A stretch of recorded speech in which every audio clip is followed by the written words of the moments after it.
Ladies and gentlemen, may I have your attention, please? The discussion for today is about to begin. Good morning and welcome to this online forum. So, for today, we will talk about how COVID-19 changed everything. So, what is food security?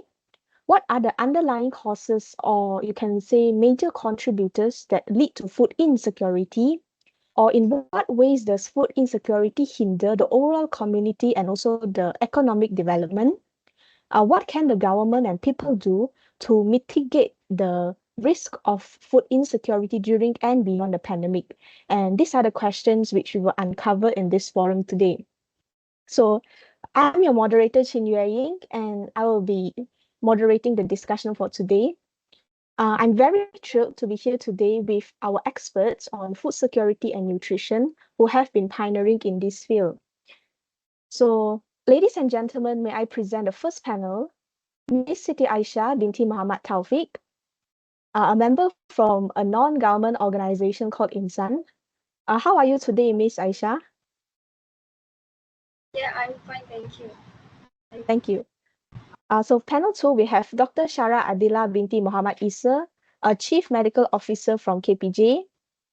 Panel 3, we have Dr. Nurul Shafika binti Muhammad Nazri, a representative from the Minister of Agriculture and Food Security of Malaysia. And last but not least, may I present to you the panel for Ms. Fadatul Aisyah binti Muhammad Yazid, Medical Officer of KKM. So to start our discussion for today, Thomson E in the year of 2023 from the United Nations stated that about 1 in 10 people worldwide are suffering from hunger, and nearly 1 in 3 people lack sufficient access to food. Isn't this mind-blowing? And the impact of these conditions is particularly pronounced for children. The report also revealed that 148 million children under 5 years of age will have stunted growth. About 45 million were wasted, and also 37 million were overweight in the year of 2022. Now, there are many factors that are converging to undermine the global food security and jeopardize the goal of eradicating hunger by the year of 2030. We have climate change, the COVID-19 pandemic, increased inequalities, and maybe even the ongoing worldwide conflict, for example, the conflict between Israel and Palestine. And this is very devastating. But as the world continues to grapple with the ongoing challenges posed by the pandemic, one main critical issue that has come to the forefront will be food security, which is the main topic for our discussion today. Nevertheless, I'm very convinced that the pandemic has exacerbated existing vulnerabilities and also inequalities, making access to nutritious food even more challenging for millions of people worldwide. There are news articles that are surfaced by the press titled, Malaysia's Food Security Crisis Needs Critical Appraisal with Soaring Prices for Food Commodities. So this problem did not only create problems on the supply chains, but also affected the demand side of food supply, mainly because of unemployment and also drop in income. So what is actually food security? Food security is the state of people having physical and economic access to sufficient and nutritious food that meets their dietary needs and preferences for living an active and healthy lifestyle. So far, the state of food security and nutrition under the World Health Organization (WHO) revealed that 122 million people are pushed into hunger since 2019. So this must be the wake-up call for the fight against hunger.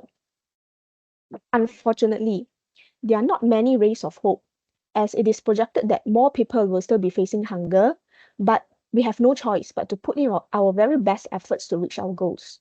Hence, comprehensive actions, investments, interventions must be taken urgently to tackle the global food security challenges. So now, without further ado, I would like to welcome our panelists to share their opinion on food security. So, may I ask Ms. Siti Aisyah and Dr. Shafika, can you please share what do you think are the key components of food security? First of all, thank you, Eugene, for inviting me to join this forum today. Good morning to other panels and all the audience as well. In my opinion, one vital component of food security is food availability. Sufficient quantities of food must be consistently available on a national or global scale. This does not only involve the production of food through agriculture, fishing, and others, but also the availability of food in the markets and distribution system. Well, I agree with you, Ms. Aisha, but in my point of view, a crucial element of food security is accessibility to food. Everyone must have physical and economic access to food, regardless of their socioeconomic status or where they live. Factors like transportation, market access, income, and price stability may also have an effect on the accessibility to food. All right. Thank you very much for the answers, both of you. So now let's kickstart our discussion. Miss Siti Aisha, can I have you to elaborate on the factors that affect food security during the pandemic? Sure. First of all, according to Mahajan and colleague, in their 2020 articles titled Evidence from Food Market in India, this nauseous virus outbreak had caused supply chain disruption that led to a 10% decrease in the availability of food, including basic food supplies in the market. Because of this, people have a very hard time getting their basic needs met. Even though people have enough money to buy food, they still can't do so because the food supply isn't there. And this shows that COVID-19 has led to disruption in the food supply chain, thus highlighting the importance of a resilient, immediate responsive supply chain during the pandemic. And since we get food from all over the world, issues in one country will affect other countries too. So everyone needs to undergo significant changes to adapt to a new norm, demand, and logistical changes.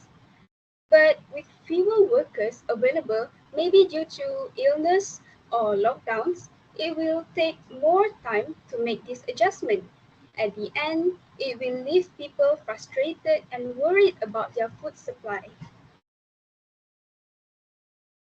Sorry to interrupt, but I am 100% on the same page as you, Miss Aisha. I think the supply chain was definitely affected by the pandemic. I'm sure most of us witnessed empty supermarket shelves as a result of panic buying. It was just a period of chaos and havoc that we wish would not happen again. That's brilliant. Thanks for the input also, Miss Faizatul. So let's continue with your point, Miss Aisha. Okay, next. The food crisis is also caused by job loss and income reduction. Lots of people couldn't work because business were forced to shut down. The whole outlook of economic development remained gloomy because not only one but several movement control orders implemented by the government to reduce the spread of viruses around the globe. So, according to Rachel Harrison in her 2022 article titled COVID-19 Pandemic Exacerbated Food Insecurity, especially in families with children, saying that with less income, families had to make tough choice about how to manage their limited money. So, often cutting back on food purchases or opting for cheaper or less nutritious options. This was the only way to save money, but it also meant they weren't always getting the healthiest meal. When they don't have enough money to buy their daily needs, it will cause them stress, gradually leading to other mental health issues. Moreover, without a regular paycheck, people, especially those with large family members, including kids, elderly, or family with sick family members, will struggle to afford groceries, leading to increased hunger that will affect their health and quality of life.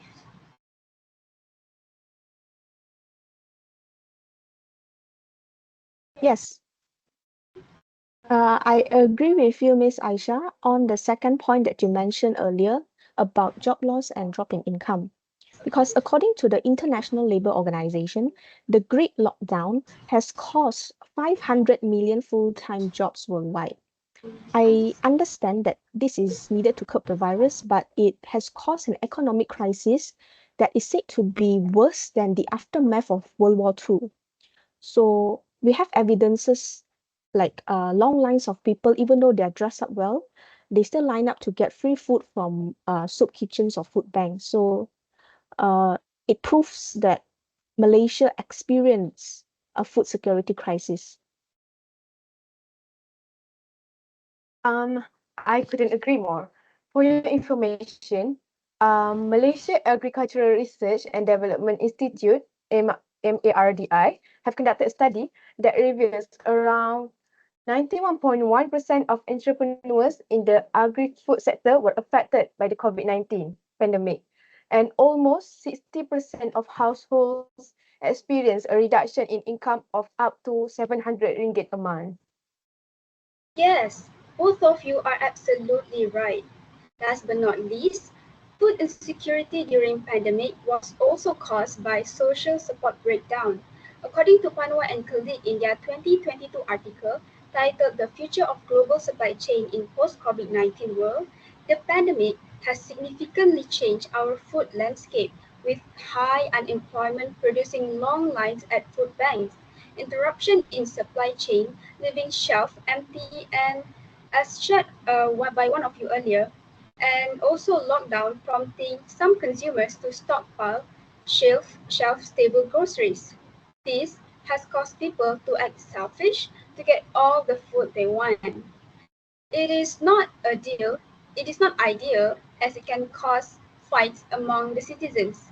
Moreover, school closure made it more difficult for 30 million children who depend on the National School Lunch Program to access low cost and free meals.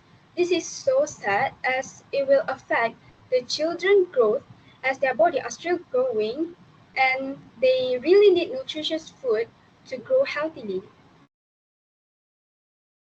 Yes, I completely agree with you. Insufficient food supply can have devastating impacts on people's health. Malnutrition causes stunted growth in children, micronutrient deficiencies, and maybe even impact cognitive development. Yes, you are right, Miss Fai. As someone who has worked in an NGO for a very long time, I believe that the government should prepare for the worst in case there's a future crisis that's going to happen. At the very least, we need a very good supply of food and backup plans to bounce back from challenges of food shortage to serve our people. Okay, so I believe that's all from you, Miss Aisha. And okay, now since we have learned about the causes of food insecurity during the pandemic, now let's invite Dr. Shara to present her context on the impacts. So, Dr. Shara, how do you think has the pandemic impacted uh, food security globally? Thank you, Ying, for giving me an opportunity to share some of my insights today. One of the most striking impacts of COVID-19 on food security will be the profound shift in dietary preferences and behaviors. As we all know, the COVID-19 pandemic created an economic crisis, so more people lost their jobs.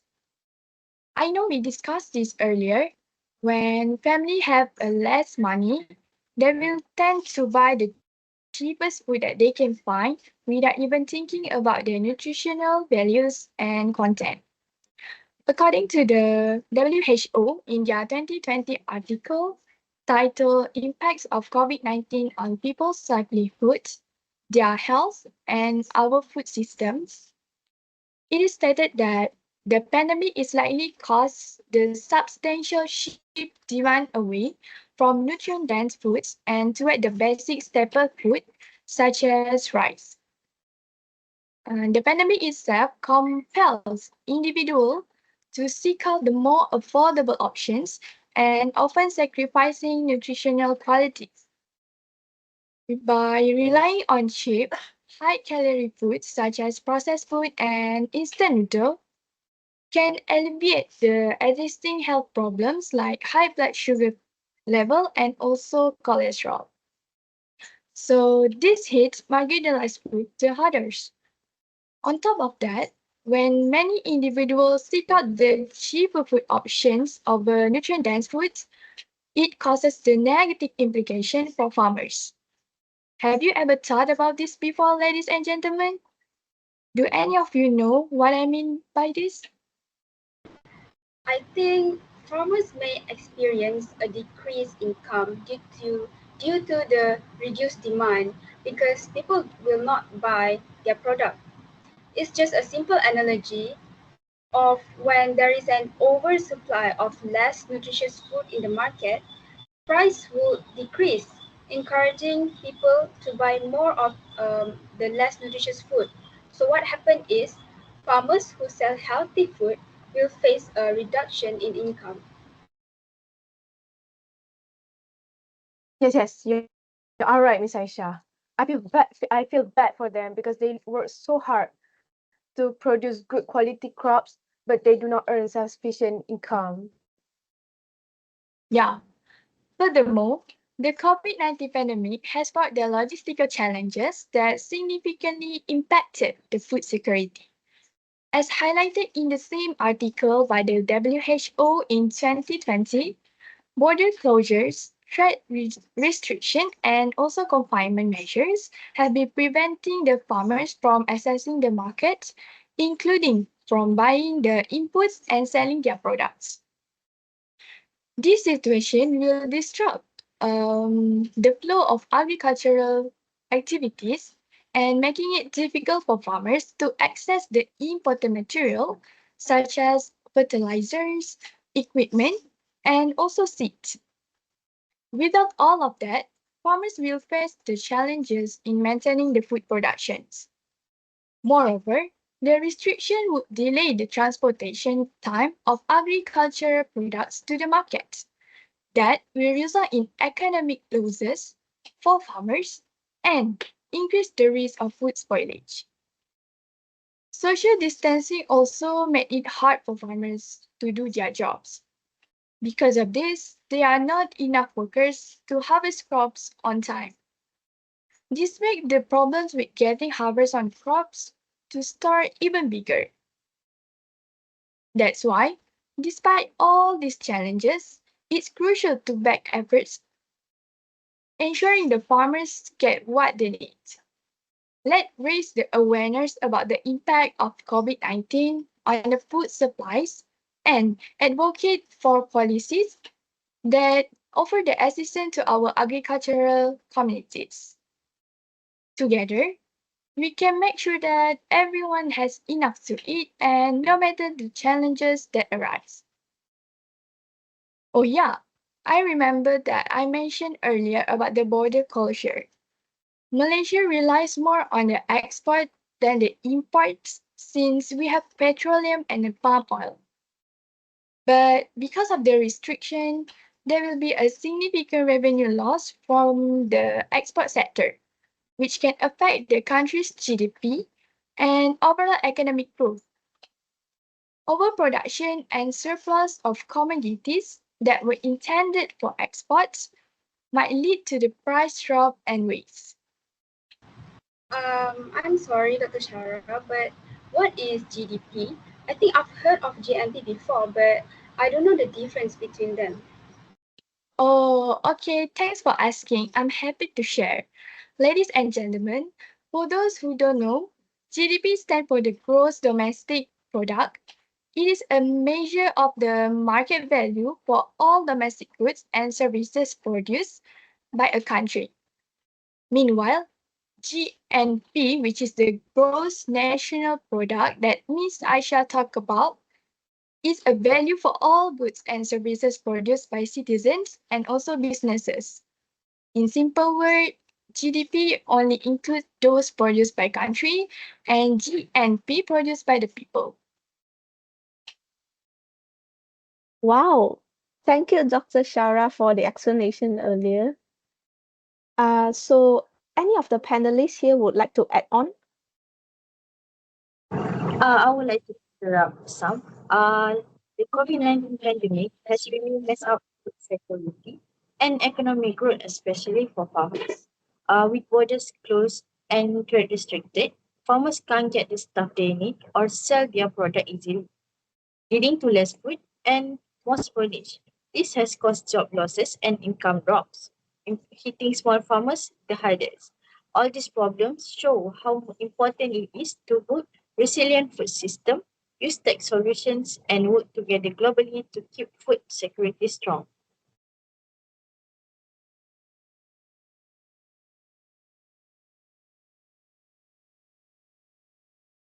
Thank you for sharing with us, Ms. Faizatul Aisha. So I'm just curious. It's a known fact that COVID-19 has taken a toll on us. So Dr. Shara, can you please explain more about the impact that it has caused towards the well-being of individuals and also the community? Yes, sure. The COVID-19 pandemic has also had a profound impact on the well-being of both individuals and communities. Based on the article that I read, written by De Laverty and his team on impact of COVID-19 on global poverty, food security, and diets, it is stated that with low and irregular incomes and a lack of social supports, many of them spurred to continue working, often in the unsafe conditions, thus exposing themselves and their families to additional risk. Many people work in jobs like farming, restaurant, or informal work, where they have to be there in order to earn the money. These jobs don't offer many choices, and because of the COVID-19, there's a big risk of getting sick. But if they don't work, they cannot afford the food and other basics. It's so depressing, isn't it? So they are stuck between the risking their health or struggling to get by. I think that's all from me. Thank you. So thank you for sharing your opinion with us, Dr. Shara.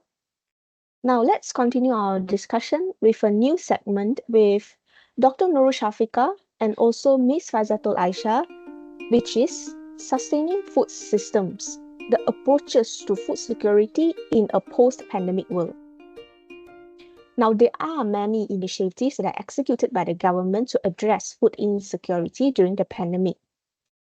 Dr. Shafika, can you please elaborate one of the strategies that, in your opinion, think that was the most effective? Okay. Well, one of them is economic stimulus packages, package rangsangan, ekonomi prihatin rakyat, prihatin, and Pelan Jana Semula Ekonomi Negara, Penjana, that was implemented by Malaysian government to reduce the impact of the pandemic.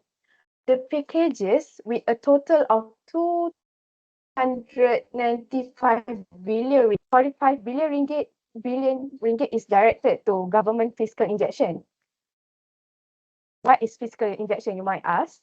It is an attempt by the government to increase economic activity by reducing taxes payable, increasing government spending, or both. Okay, so I got this information from a study titled COVID-19 Outbreak and Malaysia's Responses for Addresses Food Security that has been written by Bakriman and his team. So these packages aim to protect people's welfare, alleviate health and economic concerns, as well as develop the country's economy. To be more precise, the primary goals of Prihatin were to provide immediate relief to individuals and businesses affected by the pandemic, while Penjana package focus on revitalizing the economy, promoting growth and ensuring long-term sustainability. Oh yes, I think I've heard of Penjana and Prihatin before. As one of members of an NGO, We're always concerned about the community's well-being, especially when it comes to basic needs like food. And one of the programs that we have done is food basket distribution. This program or this project was started in 2018, and we have benefit about 500 people, I guess, and we have spent around 50,000 ringgit on the project. So we are hoping to collaborate with government and other NGO to help more people to in the upcoming year. Also, I hope we as a citizen can help one another to make sure we have enough food to live our daily lives.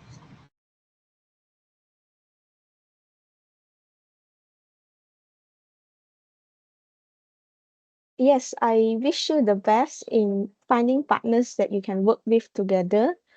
So, living with food insecurity can take a toll on mental health when they always worry about where their next meal will come from. And I believe the pre-hearting package that Dr. Shafika mentioned earlier can help to alleviate those living in distress due to insufficient food supply. All right, Dr. Shafika, so based on what we learned from the pandemic, who you think other than the government can play a role in ensuring food security for future crises and also how they should do it? Um, in my opinion, community-based initiative by NGO will be influential as Amit Sharma and his team um, I'm sorry, as Amit Sharma states in her article, Food Access and Insecurity During COVID-19, local organizations or community groups are encouraged to unite together to make food distribution programs. This includes setting up food bank, community kitchens, and mobile food distribution units to reach underserved areas. There's a program that is formed to raise awareness about food security. If I'm not mistaken, it is YMCA's anti-hunger programs. Have any of the panelists here heard of this program before? Yes, actually I've worked with them before, and that program was great. I enjoyed the overall activity that they had conducted to raise awareness, and I also felt proud of myself as I can contribute my expertise in helping others. Wow, Miss Fa, you are so dedicated. That inspired me. Moving on, community kitchens provide not only meals, but also a sense of community and support for vulnerable population. These kitchens often serve nutritious meals and can be a lifeline for those facing food insecurity. Anyways, these programs have been vital in supporting vulnerable population during the pandemic, and their ongoing commitment ensures that children, families, and seniors have continuous access to the nutritious food they need. In my opinion, as a Chief Medical Officer of KPJ, I believe that the healthcare institution like ours also play an important role in ensuring the food security. For example, our institution can make a collaboration with the government to organize the awareness programs in the rural areas. By hosting the educational events together, we can show the importance of healthy eating and keeping our food supplies being secure. Yes, definitely. I agree with you, Dr. Shara. But have you guys heard of urban farming? Dr. Shafika, I'm not too familiar with it, but do you think supporting urban farming would be beneficial as a method to deal with food security crisis? Oh, yes, for sure. Supporting urban farming is an effective method to deal with the food security crisis. In Malaysia, urban farming has been practiced in a variety of scales, from small to medium, and have been long been practiced. So the Department of Agriculture, DOA, usually helps new urban farmers that want to start farming by determining the areas of activities, type of category, and the suitable crops to be planted. As highlighted by Rosman Muda and his team in 2022, urban farming brings food production closer to consumers and reducing dependence on long supply chains that can be disrupted by crises like the pandemic. the COVID-19 pandemic. So this ensures a steady supply of fresh produce. Urban farming can also help make fresh food more accessible and affordable for urban residents, particularly in food deserts where access to nutritious food is limited. And not only that, it also helps in educating as well. It fosters a holistic educational experience that equips students with critical thinking skills, scientific knowledge, and a profound understanding of sustainability.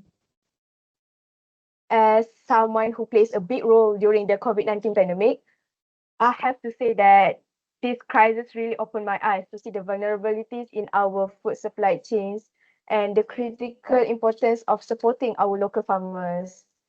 Mm, it has shown me how crucial it is to support resilient and sustainable agriculture practices to ensure that everyone has access to safe and nutritious food. That's all for me. Thank you.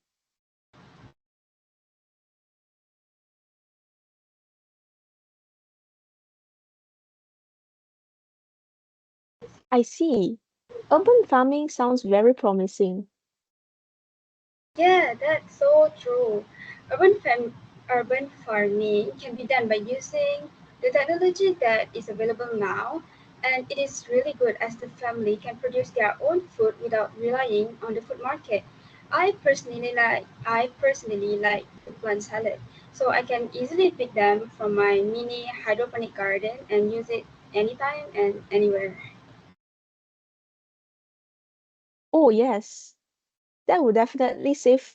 That is definitely a good way to save money and time, but you don't have to travel to the grocery store. Ladies and gentlemen, we have almost reached the end of our discussion today.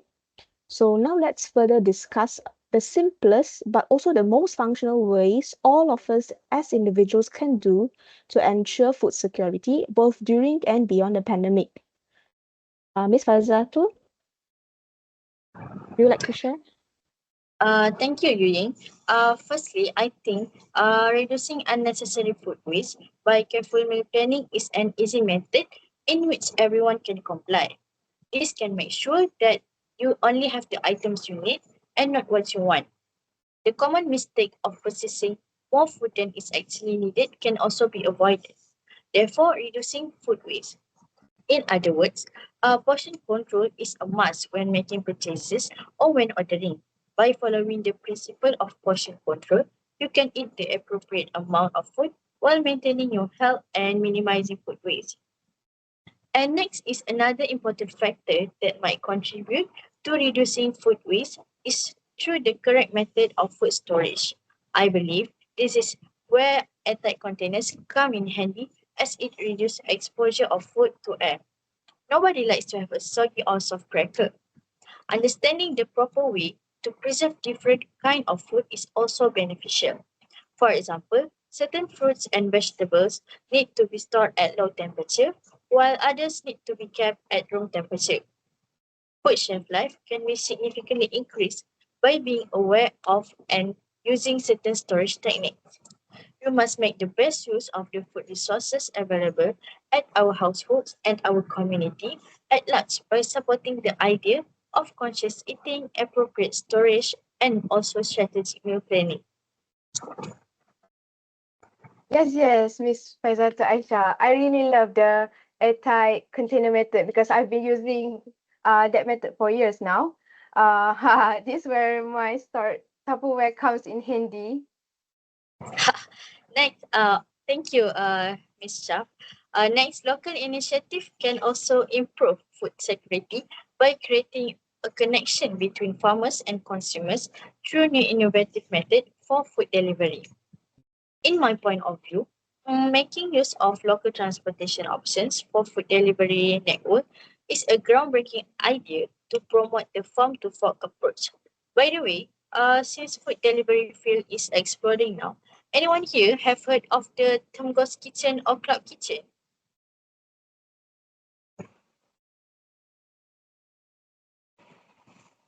Oh, I know they don't offer dine-in services, exclusively serving customers by pickup or delivery. I believe it's a craze since owners can save money on rentals as they only need a small restaurant space to cook. Exactly.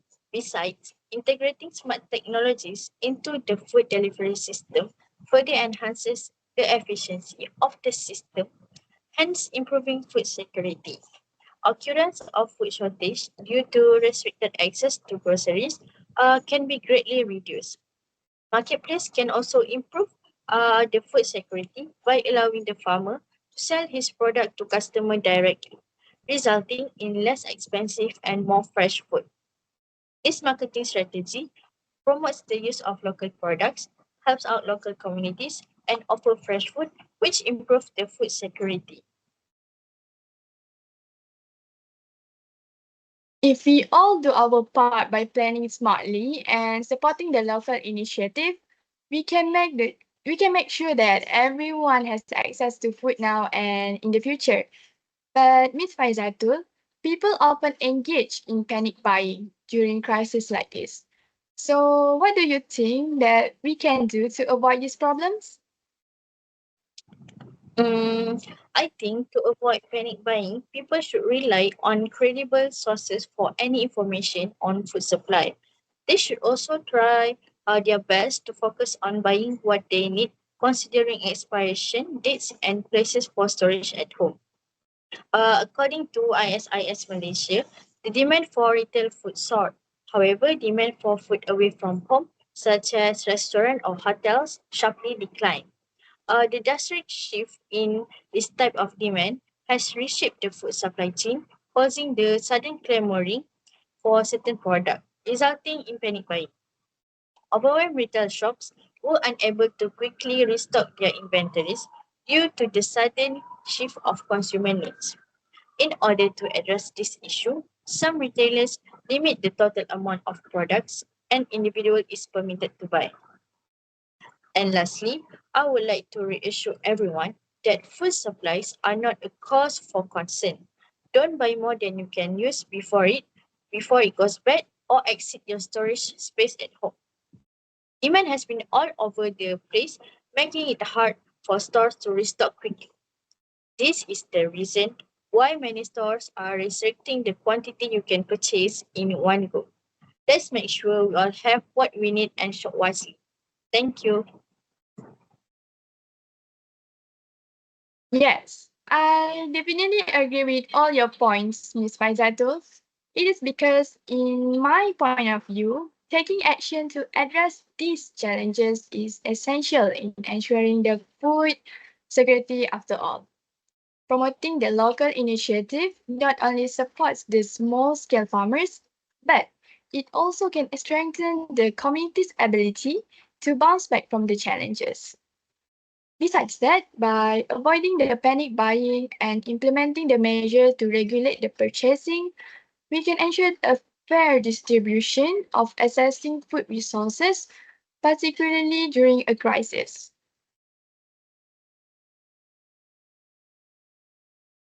Yes, I agree with most of the points from Miss Adatul Aisha, and also the add-on that you added for Dr. Shara. But there's one part that I don't really quite agree with you on panic buying, because I feel like it is very hard for humans to avoid panic buying, especially in times of crisis, because they are normally fear of the unknown, and especially when they know that there's not enough food supply in the market.